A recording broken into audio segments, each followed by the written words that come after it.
Now your grace, now you make me feel this way. Oh God, now your face, I just a look these days. Oh Papa, direct my direction. I want your direction, man. The jam go.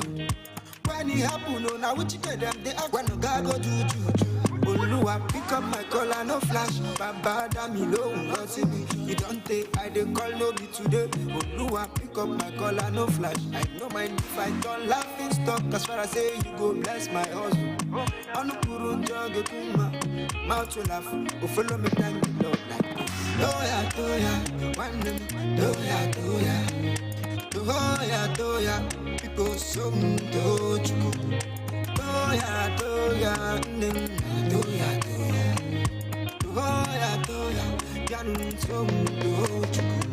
from like that is not to the best, oh na doya. From the room to us, oh na doya. You were single before and now you are married to me, doya. Oh, what we see, tell. This is what they doya. Lord, as I dey pray, oh, Papa. Don't let me just rise and fall, no, Papa, oh no. Yeah. As the rich they walk today on top, nobody like today below. I they work to make my money, so baby no go they happy. Them my guys them too know they rest, Papa make your grace now they speak for them. Nobody in the island of no it all, no. I say with a humble beginning deserves a massive turn up, oh God. Papa now you there for pursue, when you get to pursue, you be one way God you they show up when the money no expect. Doya, one name, doya. People some doju. Doya, name, doya. Yanun some doju.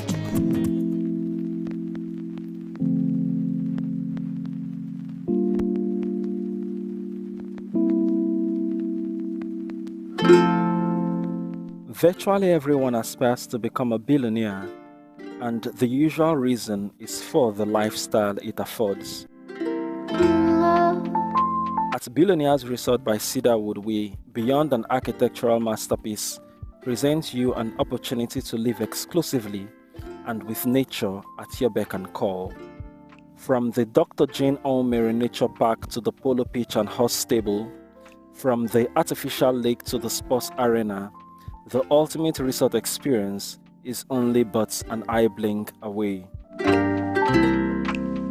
As plot sales continue in earnest, we invite you to acquire your own parcel of land at Billionaires Resort by Cedarwood today.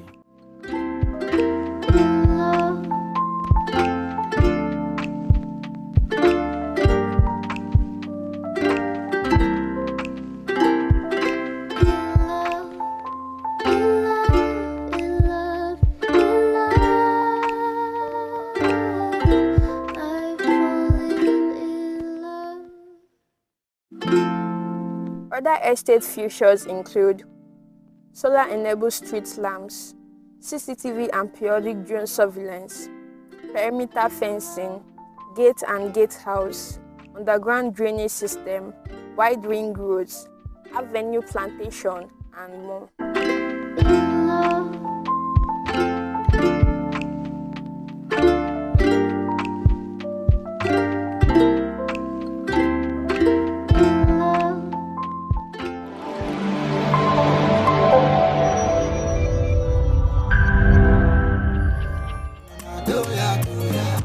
You were single before and now you are married to me, doya. Oh, what we see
smart investors. I am here again at Lush City by Cedarwood, here in the city of Aba, just 5 minutes off the popular Osisioma flyover. You can be this. Let me shock you now. This particular estate is just behind the Abia Polytechnic permanent site. If you are a wise investor, you will secure many plots here in Lush City because of the reason that when this school kicks off, students will look for a place to reside and lecturers will also look for apartments to stay. So this estate is also directly opposite Arab Construction Company at this Aba Owerri Express Road. You can be this. From here to Osisioma flyover is less than 5 minutes. So guys, what are you waiting for?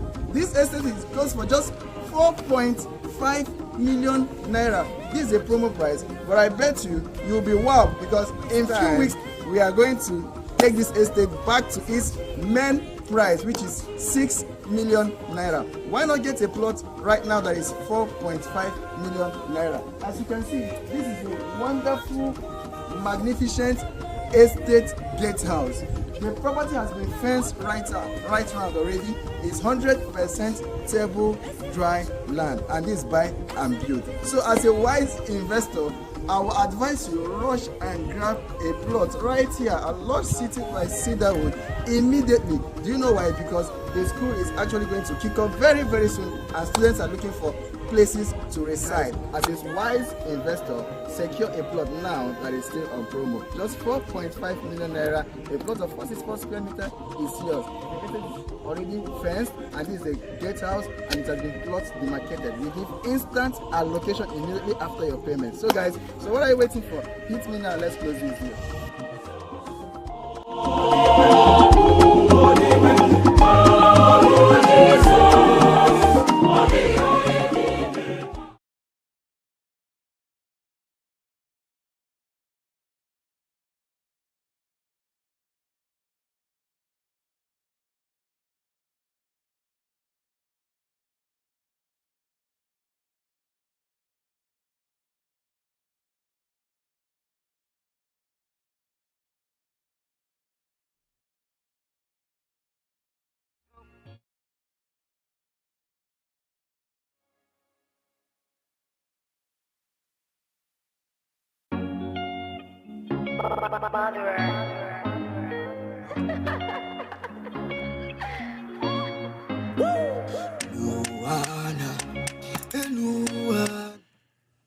All right, a beautiful morning to you, Lagos, Nigeria. Welcome to yet another amazing moment on Nigeria's first real estate radio, Cedarwood Luxury Online Radio. And today is another special edition of the Town Hall Meeting. Yes, this Town Hall Meeting is not different from the usual. You know what I'm talking about already. All right, my name is David, and this is the Morning Delight Show. And because it is the last Wednesday for the month of June, and yes, just like we had the last week of the month of the last Wednesday of the month of May, we are having another special edition of the Town Hall Meeting. Of course, it comes your way every last Wednesday of the month. It is an opportunity for everyone to come together to discuss important and pressing topics and gain valuable insights. So wherever you are at the very sound of my voice, feel free to join the conversation via the WhatsApp group call. The link is on the comment section on Facebook and on YouTube. You can join the conversation. Our WhatsApp group call, the link is right there. In the comment section, live on Facebook and on YouTube as well. And also feel free to join the conversation via the comment section as well. Feel free to contribute and air your opinion on any of the things we'll be talking about this morning. Do not also forget to like, to comment, and to share. It's 12 minutes past the hour of 10. We are pressed for time, so we need to fly. We have quite a number of things to talk about this morning. And I want to appreciate my very gentleman, my very guest this morning. Thank you very much for joining. I have Mr. Olayemi Frosh, and then also we have Mr. Oshoba joining the conversation via our WhatsApp group call. Good morning. If you can hear me, say hi, Mr. Olayemi and Mr. Oshoba. Can you hear me? Yeah, very good morning. I'm always delighted to be here. Thank you. It's my pleasure. Thank you very, very much. All right. Hopefully, Victor should be able to join us this morning. But he the last time we spoke, he said he's on transit. I don't know where he's transiting to. But then let's begin the conversation immediately this morning. The very first that we have here is about what is going on in Kenya. Gentlemen, I believe you've been following the news and following the recent happenings in Kenya. I don't know if you'll be able to hear, but there is a video we'll be putting up right now after this very video. It's a video I came across on social media, and I was not able to have a friend of mine who is currently in Nairobi, Kenya, because she works at this very time, because she goes to work at this very time. So she said she will not be able to join us, and I would have loved that I have her join the conversation and give us first-hand information. But from the little research and everything going on, from my little research and following up on the news online, on social media as well, I was able to come across a video that was posted yesterday. The video is about the protest, policemen and some protesters having some little clash. I sent the video to you, Mr. Olayemi and Mr. Oshoba. Yeah, you saw the video. Yes. And for the sake of our audience that is watching us live on Facebook and YouTube, let's just have that video, and then when we return, we'll just talk about that briefly and then move on to other things. All right, no problem then.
All right. So it says that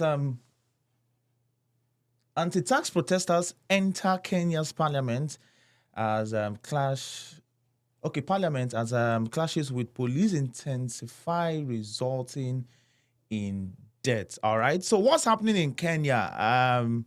Kenya is in the grip of nationwide protests against proposed tax hikes, which is culminating in a planned total shutdown of the country.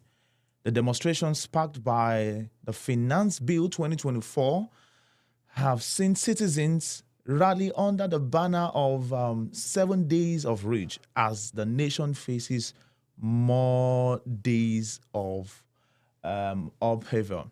The government was already forced to amend its bill after dozens of demonstrations rallied outside the country's parliament building last week. Among the taxes suspended was a 16% value-added tax on bread and a 2.5% tax on motor vehicles, a statement from Kenya's presidency said. Perpetua, thank you very much for joining. You're welcome. So, gentlemen, let me begin with Mr. Oshoba. Kenyans are protesting massively. I saw a video on Twitter yesterday.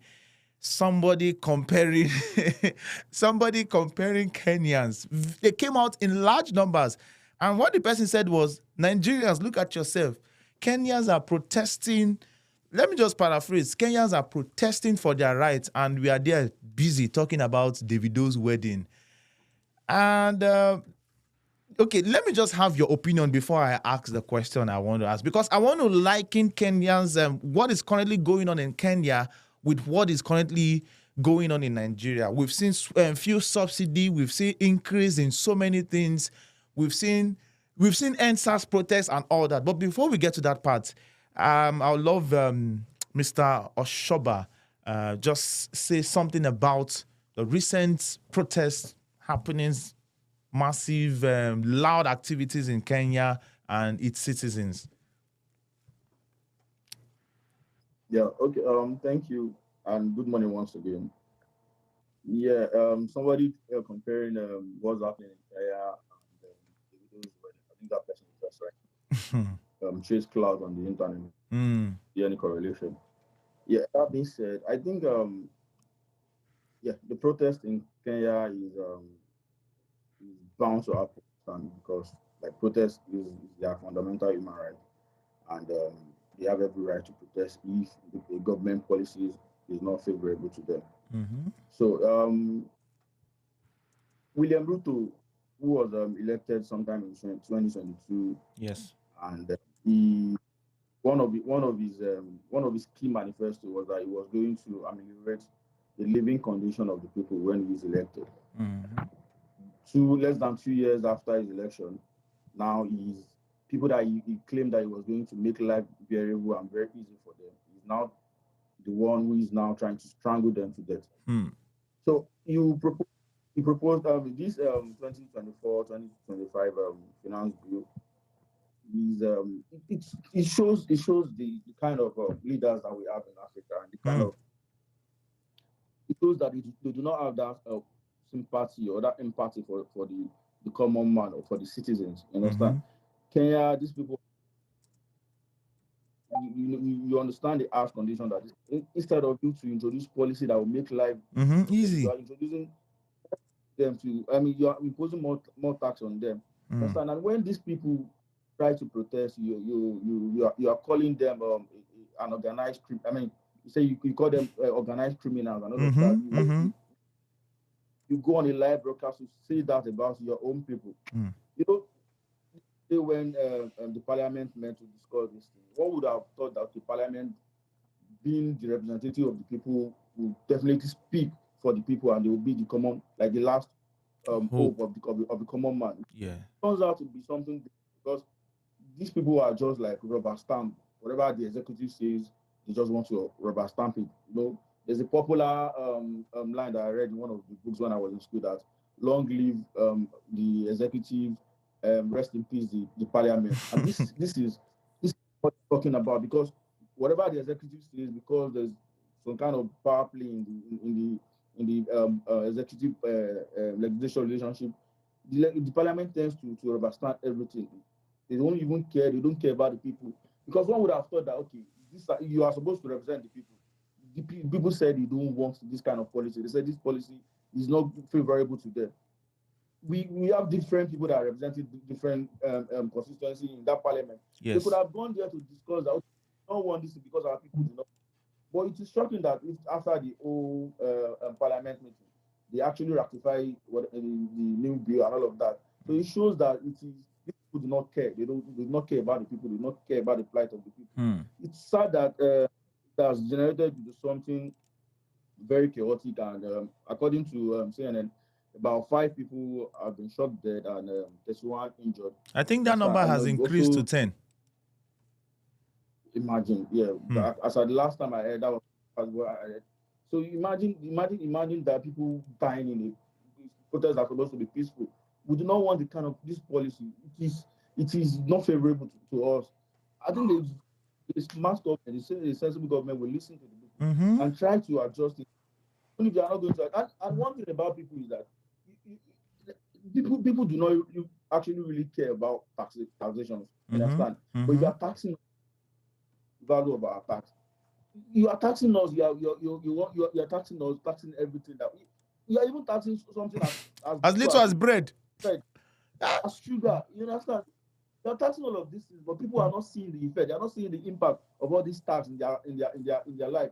You understand? So there is no way they will not vote against such policy. There is no way they will not want to protest against such policy. It is really sad. It is very sad. And again, the fact that especially in Africa, one thing that the political elite, one thing they do is that whenever there's a protest like this, they tend to use security to shock the people up. And that there are some abductions in Kenya to people who are very vocal, like bloggers, human rights activists. Those people some of them have been abducted, and they've been like looking for them for days now. They've not heard anything about them. It is really sad, because people should be able to express freedom to protest, and freedom of speech should be, because it is their fundamental human right. Olayemi, why is it just unique to Africa, or is it a general government thing that they impose policies on the people?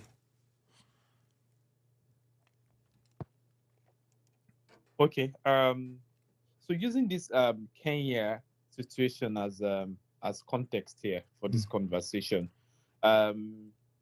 like the government of Kenya mentioned that they are trying to raise about $2.7 billion in additional taxes to reduce their budget deficit and also increase their credit worthiness so that they can be eligible for more loan facilities from international lending bodies like the IMF. Yeah. Okay.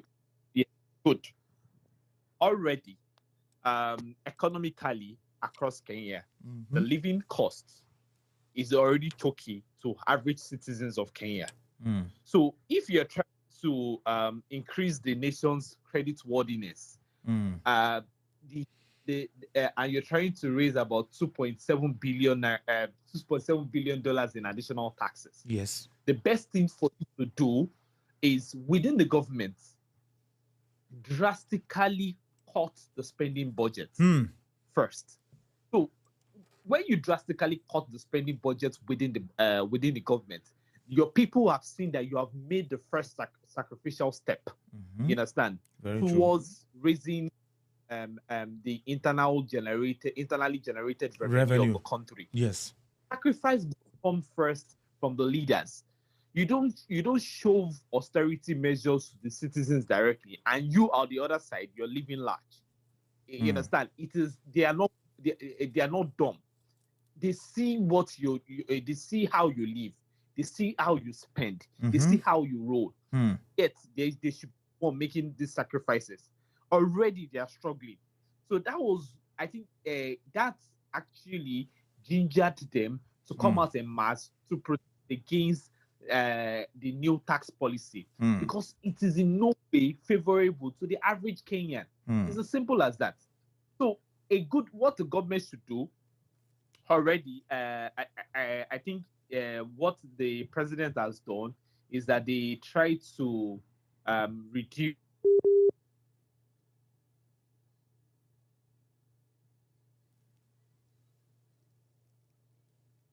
this amendment, but the protesters are asking for more. They want a complete, what do they call it, abolishment of this policy first. Yes. I think that should be what the government should listen to. I mean, it's democracy. If we actually want a democratic system of government, yeah, you understand, everyone should be a stakeholder in the game. So what the government should do at first is listen to the people. You understand? Then go back to the drawing board and see how you can drive revenue increments without necessarily choking the people that are already struggling. It's as simple as that. So I think that should have been the solution or the way out of this situation. First, suspend the implementation of the tax policy totally. Yes. Go back to the drawing board and see how you can raise this $2.7 billion as recommended by the IMF.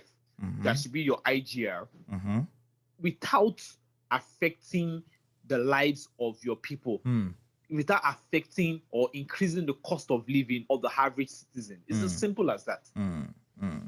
True, I agree with you. So this is why leaders need to be more open. They need to be more open towards listening to their citizens, especially their plight. It is very, very, very necessary, and this is what we are lacking here in Africa. That's what my learned colleague, Honorable Sheba, mentioned earlier on. Our leaders don't listen to us, and it is bad. It is bad for democracy. It is bad for leadership. It is bad for the continent of Africa in terms of development as a whole. Perpetua, are you there? Hello? Yeah, Perpetua. I'm Good. here. Good morning. Yes. So, Perpetua, when the APC government came in 2023, they came in with the renewed hope agenda. We heard "Let the Poor Breathe," and then 1 year into office, we started seeing fuel subsidy from the very day of inauguration, and then things started increasing from the highest to the lowest. Even I was saying to someone yesterday, I was looking at the size of a 400 naira fufu, and I was saying to somebody, this 400 naira fufu, 2 of it used to be very okay, but now you need to buy about 4 of that same 400 naira fufu that has reduced. Now we've seen increment in literally everything. And do you think Nigerians are being patient? Because just small increase, just small taxation where Kenyan president bring, the whole Kenyans are out on the street. But Nigeria has seen worse. Is it that Nigerians are waiting, or they are still packaging? We are still maintaining steez, or we will learn from Kenya and then do what our neighbors have done? Do you think such will ever happen, or Nigerians will just continue maintaining steez and as usual would adapt to everything that is going on? For me, I'll say right now, Nigeria, we're in survival mode because we have protested, we have complained, we have done everything possible. Now, what we're doing is just surviving. Because if we come out to protest, it's either people get killed or the government just somehow finds a way of putting confusion in everybody's midst. They'll start by saying, they'll start bringing either religion or tribalism. So now everybody just wants peace. Whatever they like, they should do. The only thing people are like, as the people are now on survival mode, in saying that if I can't afford it, I will leave it. If I can afford it, I will take it. Because everybody is just managing as it is now. But the only thing we can do is, as it is now, I don't even know what we can do, because if I say we should protest and learn from Kenya, you don't know the next person that is going to die, because countless people have lost their families to protest.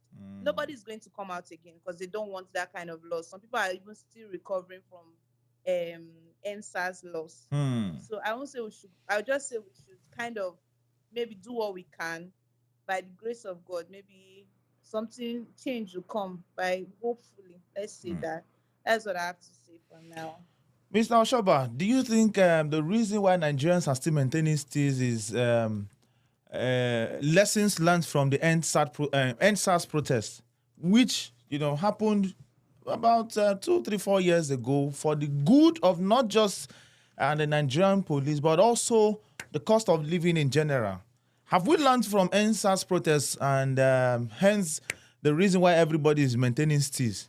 Or we are just waiting for someone to ginger us back to the streets?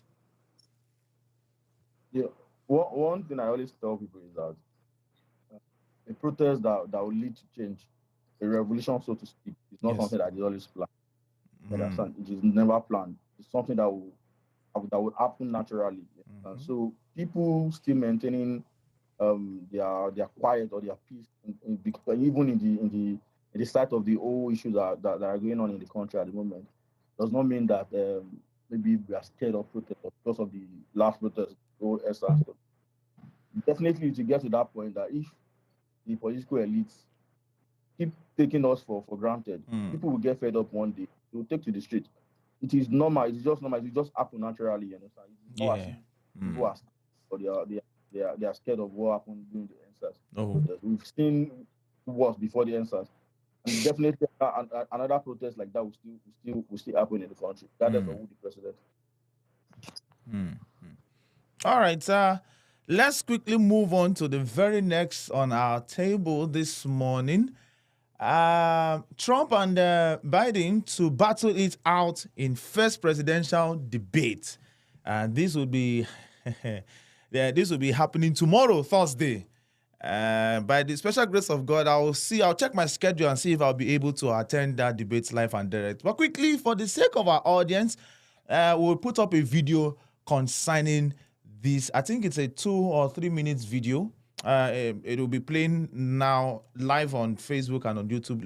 We quickly, I think I sent the video to you, Mr. Olayemi and Mr. Oshoba. So we'll quickly take that video for the sake of our viewers, and then after that, we'll continue discussion on this very one.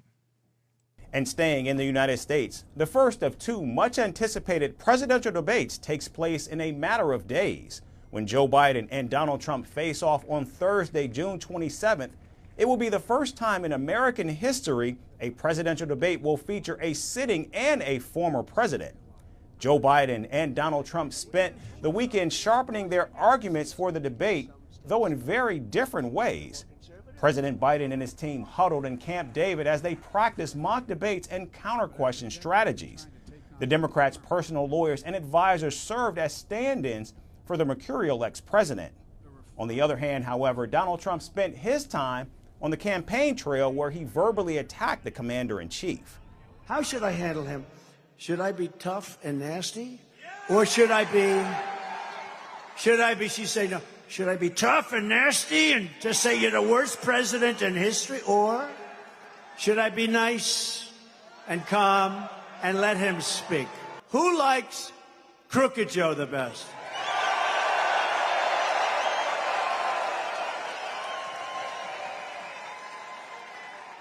Who likes Sleepy Joe the best?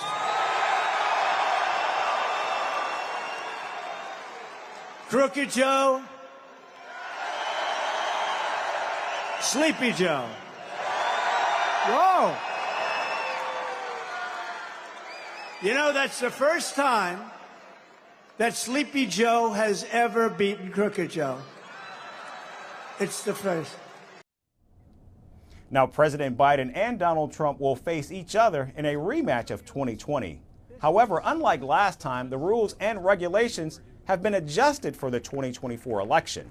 The 90-minute debate will include 2 commercial breaks, and the campaign staff will not be allowed to interact with their candidate during that time. Microphones will be muted throughout the debate except for the candidate whose turn it will be to put forward their argument.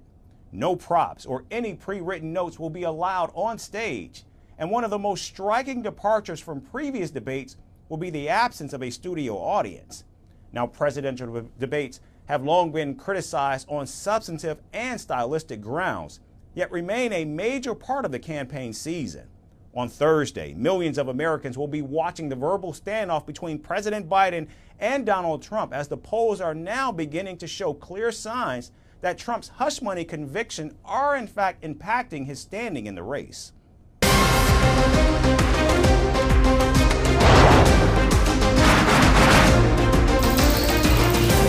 Obviously, the T20 World Cup bandwagon will be crossed to the West Indies. What can we expect? All right. Yes. So we're back, and Joe Biden and Donald Trump tomorrow. Okay, let me. Yes, President Biden and former President Donald Trump will face off in the first presidential debate of the 2024 general elections on Thursday night in Atlanta. It begins a new phase of the presidential race, less than 5 months out from November 5, Election Day, as the matchup remains extremely tight. Biden and Trump stand virtually tied, according to the latest NPR PBS News Marist poll, which echoes a months-long trend of recent national surveys. The debate also breaks with campaign tradition. If you're talking, we can barely hear what you're saying. Can you hear me? Please let me know if you can hear me. I think there's an itch with your network. Wait, let me see if I Still breaking. Okay. Please confirm if you can hear me now.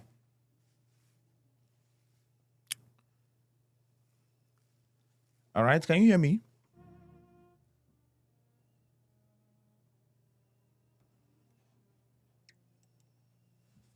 It's still breaking. Oh, it's still breaking. Okay. Still breaking. All right. So I might have to just end this call and initiate another call.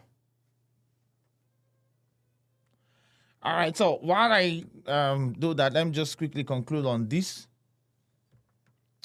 Yeah. So the debate also breaks with campaign tradition, occurring months earlier than usual, and with a new set of rules both candidates have agreed to.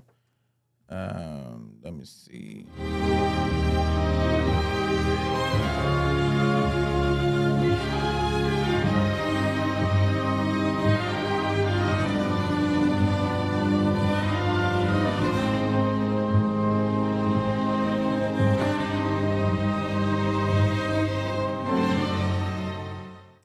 All right, Mr. Olayemi, can you hear me?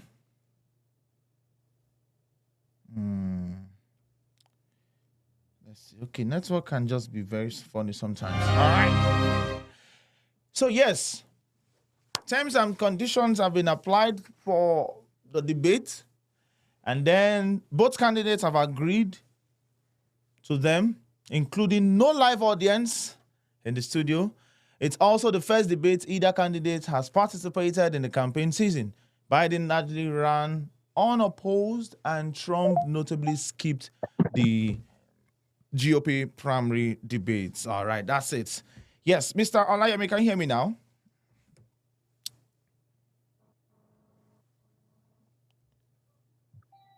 I would suggest that you end this call and probably do it again because it's still the same. The line is still breaking. All right.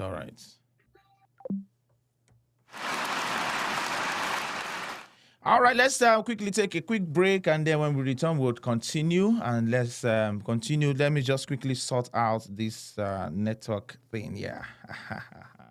It's still the town hall meeting on Nigeria's first real estate radio, Cedarwood Luxury Online Radio. My name is David. Of course, the town hall meeting comes your way every Wednesday on the Morning Delight program, 10 a.m., every last Wednesday of the month. So do to join the conversation via our WhatsApp group call or via the comment section and express yourself, your opinion on what we were talking about. We've talked about the protests in Kenya and recently ongoing I'll keep a close eye on that to bring you abreast and updates of happenings right there. And also, we are currently talking about the debates that will be holding tomorrow between President Biden and former President Donald Trump. And yes, when we return, we'll have Mr. Oshoba and Mr. Olayemi and hopefully Perpetua join the conversation again. Stay tuned and do not go anywhere. We'll be right back, yeah? Announcements. My name is David. I'm here with Onome to give you a very important information. Do you know the prices of our various estates In our Billionaire series remains the same up until June 30th, 2024. Take advantage of the price validity now.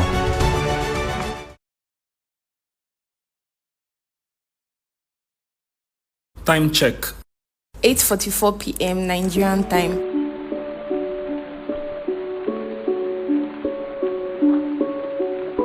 You guessed right.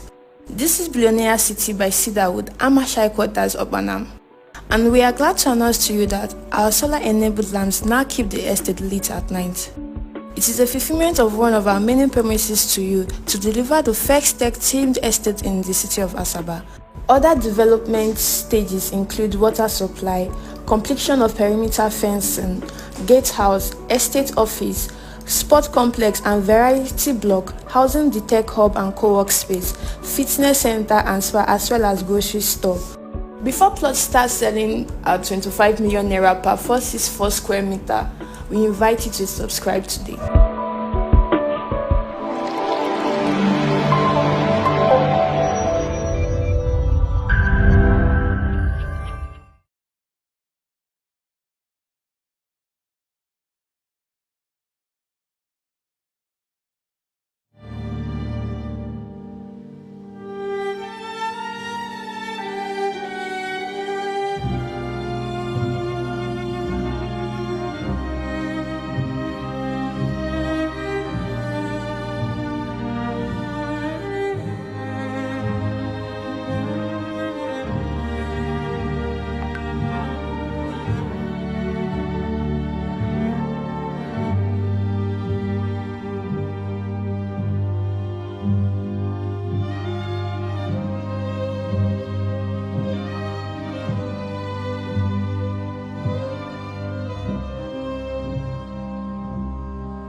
All right, I believe you can hear me at this point.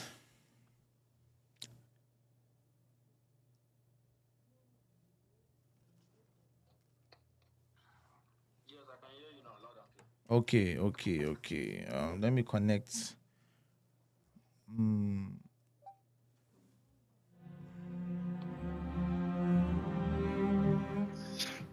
All right, fantastic. Thank you. Hello, yeah, I'm back on. Yes. All right. Okay, fantastic. Quickly, Joe Biden and Donald Trump debate tomorrow. What's your expectations? Let me start with Mr. Olayemi. Okay. Regarding the presidential debate tomorrow, ahead of the elections in November. Yes.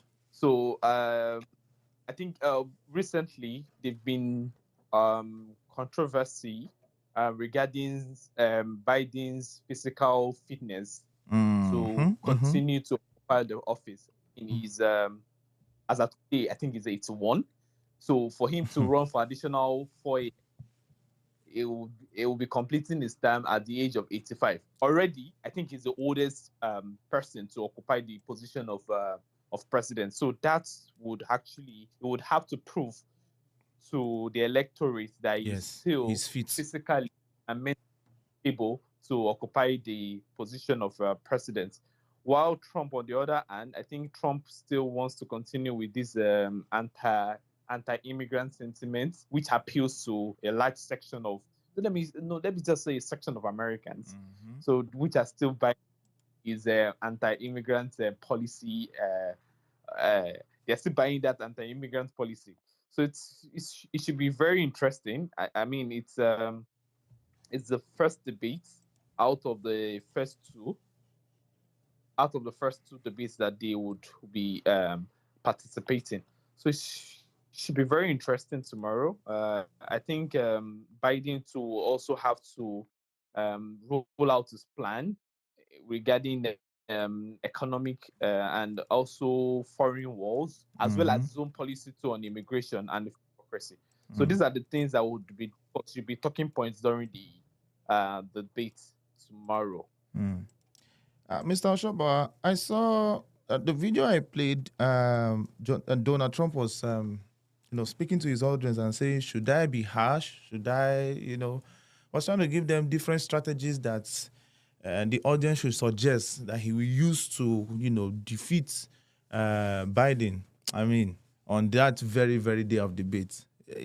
So, are we going to look forward to which English I want to use now? Should we look forward to a debate that will be about banter, or a sensible, reasonable debate that would convince the people on who to elect? The presidential debate is actually a very crucial one when it comes to the U.S. presidential election. So, because it is an avenue for candidates to sell themselves to the voters, you understand? So, they tend to discuss issues about economy, inflation, immigration, security, and even international relations. So, I think it is something to look forward to. It's going to be very interesting. And the fact that there are some rules in this new election. No, you're not coming in with any writing material. There will be no audience. So it's going to be a very interesting one, and let's discuss on that. So Trump saying he should be asked and all of that. Everybody knows who Trump is. Even if the supporter says he should not be asked, it's definitely going to be asked in the debate. It's definitely going to say things that might even be out of order. You understand? So we know the kind of person that Trump is. But the beauty of it is that, you understand, in any state, in any country, that you want to vote for a leader, somebody that's going to lead your country for the next 4 years. I think it should be crucial that these two people come forward to tell the people their manifesto, to tell people what they are for them. So Nigeria should take a cue from this. Nigeria should learn from it. We should the debate should be part of the election. It should be compulsory. Not be a situation. Well, somebody will be telling us, giving us excuse why his candidate cannot come for debate. Yeah, that's why give us flimsy excuses. Because there are different types of voters. There are issue-based voters who want to vote for you based on the kind of policy that you have for the people, the kind of things that are in your manifesto. Some people they don't just vote for you because you are from or from a particular ethnic group. They want to vote for you because they see that you have policies that resonate with them, policies that they can relate with. So I think it's something that we should learn from. Even if it's something that we can even amend our electoral bill, that presidential debate should be compulsory, not just at the presidential level too. Yes. Even in our in gubernatorial elections too, debate should be something that is very, very key. So it should be compulsory for every candidate to participate. All right. Let's quickly move on to the very next NIMC.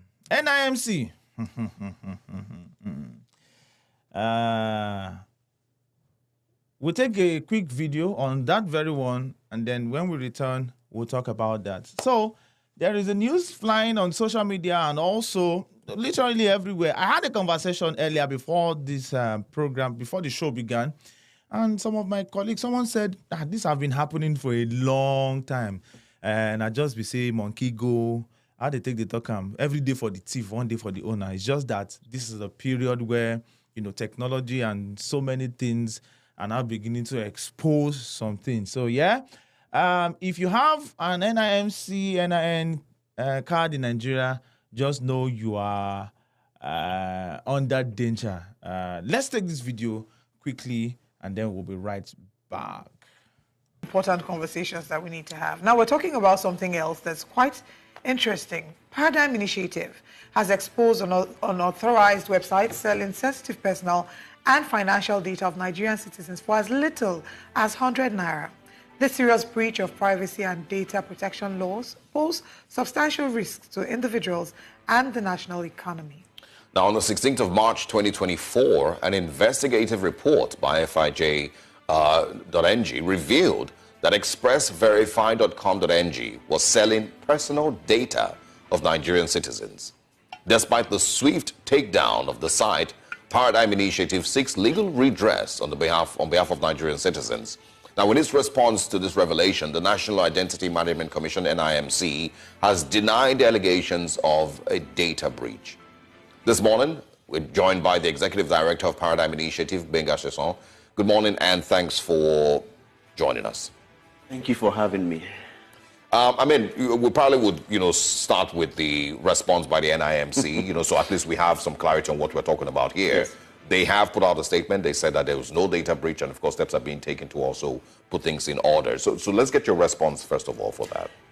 What did you expect? It's not just that there's a data breach. It's that there is another data breach. So Express Verify was the one that, they talked about in March. And we did report it, thanks to FIJ, it was revealed. We reported this to the Data Protection Commission. And, well, I'm not surprised that NIMC got a slap on the wrist. And that, of course, means that they were, willing to look away again. And this is now, Express Verify went offline.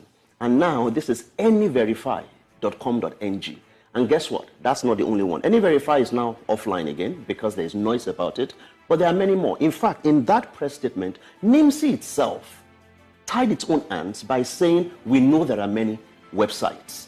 And the problem is not Nigerian citizens. That press statement is silly, at least, because it suggests that it is Nigerians who are giving their own data to this false or fake websites. But no, this is NIMC's data, and we now have proof. We got the NIN slip of the minister, Dr. Bosun Tijani. We got the NIN slip of the #1 data regulator in Nigeria, Dr. Vincent Olatunji. We bought them for 100 naira each to demonstrate that this is not a joke. Wow, this is wild. Give us a picture of the impact of what this means. What does this mean? Because people are hearing, some people are hearing data breach, that their data is being sold for as low as 100 naira. They don't understand. Every day we're making transactions online, but they don't see what the implication of this could mean. It basically means that your identity is for sale for 100 naira. It's annoying that it's that cheap, but the real implication is that anything that you can do with a NIN slip, don't forget, with a NIN slip you can get a SIM card. I can become you on your phone. And I worry about some of the implications. Who knows who has a president's SIM card right now if he has a NIN slip? The National Security Advisor. A military general who is leading warfare in a place where they're dealing with terrorists. What if a terrorist bought that NIN slip, got a SIM card in the general's name, and sends a message to the troops and say, meet me 0700, 14 degrees north, just to ambush them? The implications are serious. It means that anybody can claim to be you, they can get your SIM card. And one of the problems that we found is that when we saw this NIN slip, the home address was listed there. Not just the name, the home address. So basically, if I want to kidnap you, thankfully, I don't have any interest in that. I pay for your NIN slip. I see your home address. If you're not there, I pick someone else. and I have that name slip. So I create, I get a SIM card in your name and send a text message. Who are you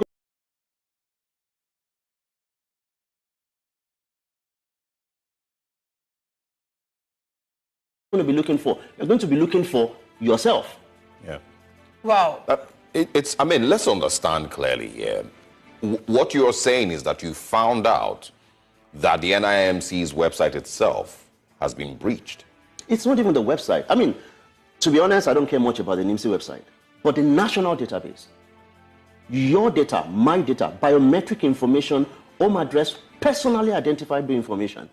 And NIMC is the one we have to hold responsible for. Oh, absolutely. Well, two people, NIMC, go ahead. And also the data regulator. The data regulator is the Nigeria Data Protection Commission. And I say this because... All right, Mr. Olayemi. Data breach Nigerians' personal data allegedly sold for 100 naira, and NIMC has come out to say, to deny that particular allegation. The interview we just played, actually gave an insight of the dangers behind this.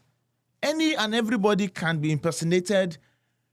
It can, bring about, a high level of insecurity and all that. Let me get your own opinion on this very development. Well, of course, breach of data privacy is very, very alarming. And I want to believe that NIMC by now or already must have implemented mechanism that would protect the data, given the sensitivity of the data in their custody. Literally all Nigerians have been enrolled, virtually all Nigerians have been enrolled on the NIMC, that's the NIN portal. So given the sensitivity of data within their custody, so there should be, even before the breach, there should have been internal mechanism in place to protect sensitive data in their custody. So from news reports, NIMC they've mentioned about 5 websites that have compromised the data that are with NIMC. They mentioned anyverify.com and a few other websites that they believe have this personal data on their website. So they've also urged Nigerians to disregard these websites or any claim that they have more than what they post on their website. So I think it should go beyond that.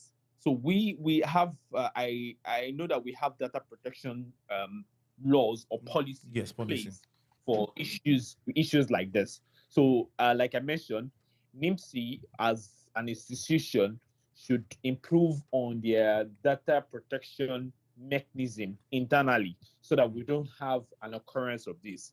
And any breach of data that has occurred currently, they should ensure they block all avenues so that the damages or the extent of damage does not go beyond what has happened so far.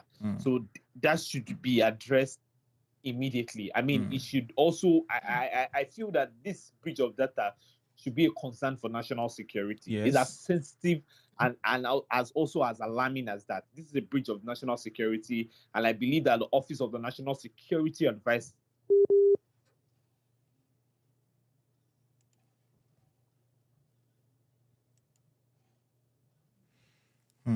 Network is at it again.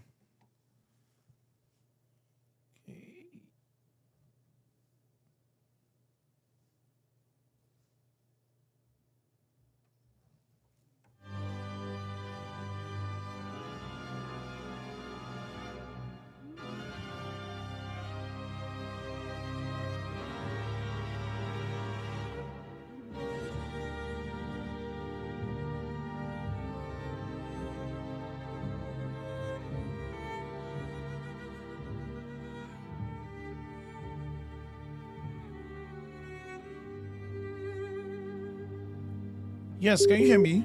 Oh, okay.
All right. I hope you can hear me.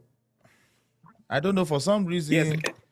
my MTN network will just decide to go off at a very, very important time like this.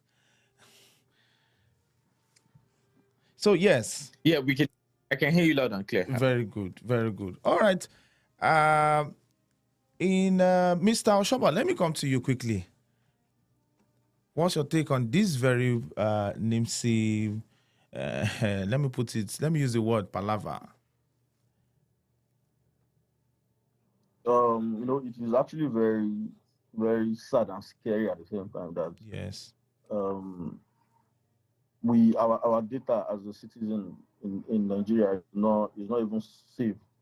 Even while we keep them with the government agency, it is actually not safe.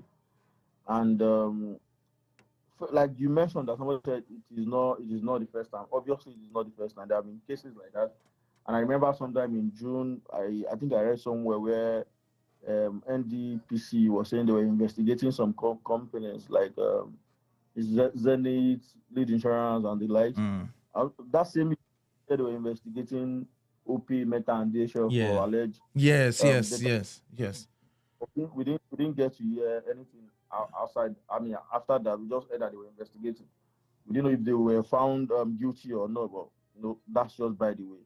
So it's actually scary that in this time and age, we still find out that people can actually what's it called, breach our privacy and privacy and data protection. Understand? Is that possible if there is no?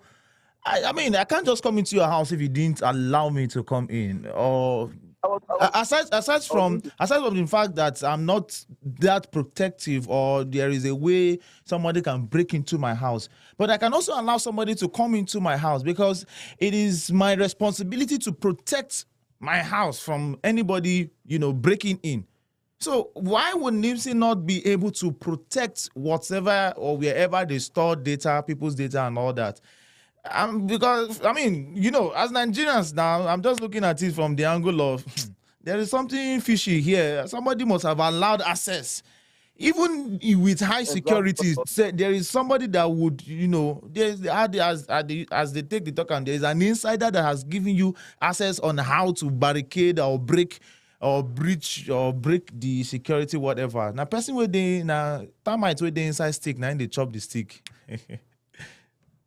Exactly. Yeah, I want to say that NIMSI coming out to debunk the news that people should debunk the news is actually not enough, because I'm sure at the point in time you've actually received a message or a text from a random and you didn't even give out your number to. Yes. Some cases I'll just see a message from people from China. Tell me they're from China and they sell, and I'll be like, how did you? I just block them. You understand? So it shows that there are some people that are selling out. Like you right, it's definitely an insider stuff. I think NIMSI needs to do a thorough investigation into this issue. They should not just look at it on base value or just tell us that it is just we should debug the news and all of that. Fine, they might say that let us put our mind at rest, but they should definitely go back to the drawing board, search within themselves. Yes, the people that are them, and try to figure out. They have to do that investigation to figure out who definitely is the culprit in this situation. But we cannot. I cannot be in my house and someone else is using my data for something else. What if the person what if the person does something that is criminal? Then me in my house, I don't even know anything about it. We'll be accountable for something I don't know about. So I think it is something that they need to take seriously. And National Data Protection Commission need to also look into it. NIMSI should not be left alone to do it. They should also do some. We need them to also come out to explain to us what the problem is and where there's any breach of data. So all these things, they need to look into it and find a way to make sure that our data is safe and secure with them. Very true. All right, because of our time, we're supposed to take this very one. We're supposed to take a video concerning this GMO of a thing. Hey. So in 1 minute, Yeah, because I think I sent the link and the video to you already. I want us to Olayemi, because of we are pressed for time already. So in 1 minute, what's your opinion on this GMO thing and negotiation, be collaboration with Nigerian government?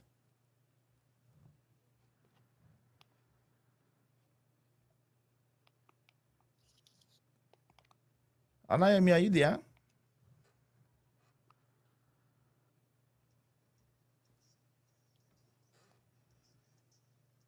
All right, okay. Mr. Shoba, do you have anything to say concerning the? Okay, yes, Olayemi, please. Just in the 1 minute, let's just talk about this GMO of a thing. Okay, GMO. Okay. Regarding the issue of genetically modified crops. Yes. In Nigeria. Yeah. So I think this initiative, in summary, should have been implemented a long time ago. Okay. I mean, we've never had food security in Nigeria. Okay. So this should have been part and parcel of the Ministry of Agriculture. Okay. The rollout programs annually. It should have been implemented a long time ago. So it's something we should have done in the past. Okay. So it's a welcome development, in my opinion. Oh, okay. So welcome. Okay, what about you, Mr. Olayemi? Mr. Shoba, sorry.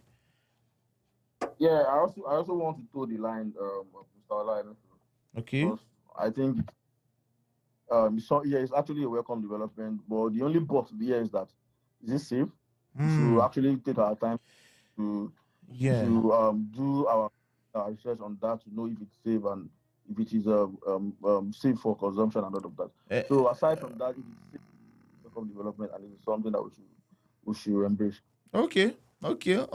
I mean, I actually didn't expect that because from the argument of people on social media, especially on X, they said it is dangerous. I mean, it causes cancer and all that. And quite a number of people, and a 2-minute video is also on social media talking about the dangers. I mean, a very young man has, according to the interviewer, for 21 years he has been, teaching people on the dangers of GMO and the health implications to it. Well, we'll keep an eye on that, and hopefully when we have another opportunity, we'll discuss extensively on this. Because of our time, this is a point where we'll call it a day on the June edition of our town hall meeting. Thank you very much, Olayemi Frosh and Honorable Oshoba, for your time, and I really appreciate it. And I look forward to doing this again with you. All right. Thank you very much. All right, Lagos, Nigeria, this is our time. I will be back again at 1 p.m. And this time around, we'll be having a guest in the studio. Look out for that. Join us again for the Real Estate in Nigeria program, as we are going to have an exclusive interview at that time. So do well. You don't want to miss it. Yeah. Thank you very much, everyone. God bless you all, and see you again at 1 p.m.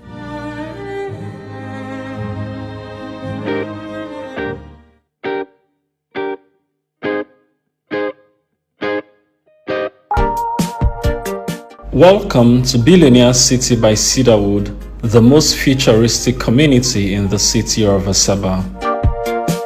Located at Amachai Quarters in the Witch Tech Industries neighborhood of Isile Asaba, Billionaire City by Cedarwood is the meeting point of nature and technology.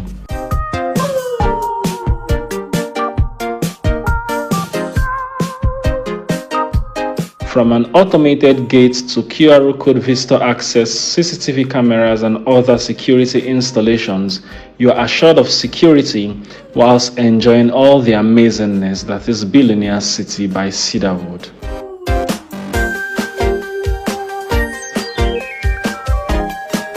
Every 464 square meter plot acquired at Billionaire City by Cedarwood assures access to estate amenities which include swimming pool, tech hub and co-workspace, fitness center and spa, Wi-Fi park, and more. If you're looking to live in a serene estate that explores modern technology for optimal comfort, then you should subscribe to Billionaire City by Cedarwood today. Officially 15 million naira per 464 square meter plot, Billionaire City by Cedarwood is currently selling at a pre-launch price of 10.5 million naira.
Fools ain't loyal, G. Fools ain't loyal. Nah, fuck that shit. Fuck that shit. Fools ain't loyal, G. Fools ain't loyal.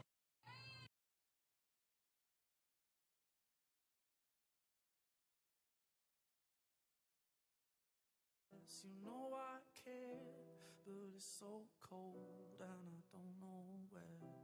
I brought you daffodils on a pretty string, but they won't flower like they did last spring. And I wanna kiss you, make you feel all. I wanna take you somewhere, so you know I care, but it's so cold and I don't know where. I brought you daffodils on a pretty string, but they won't.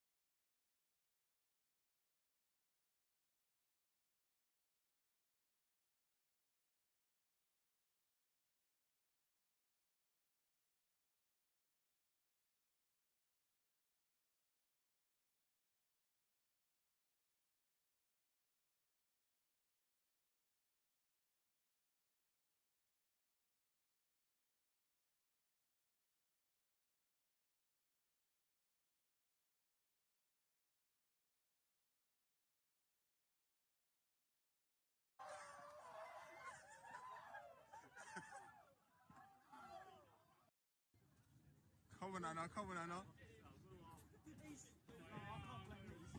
Oh. Come on, Anna. Come on, let's go, let's go. Yes, I can, mate.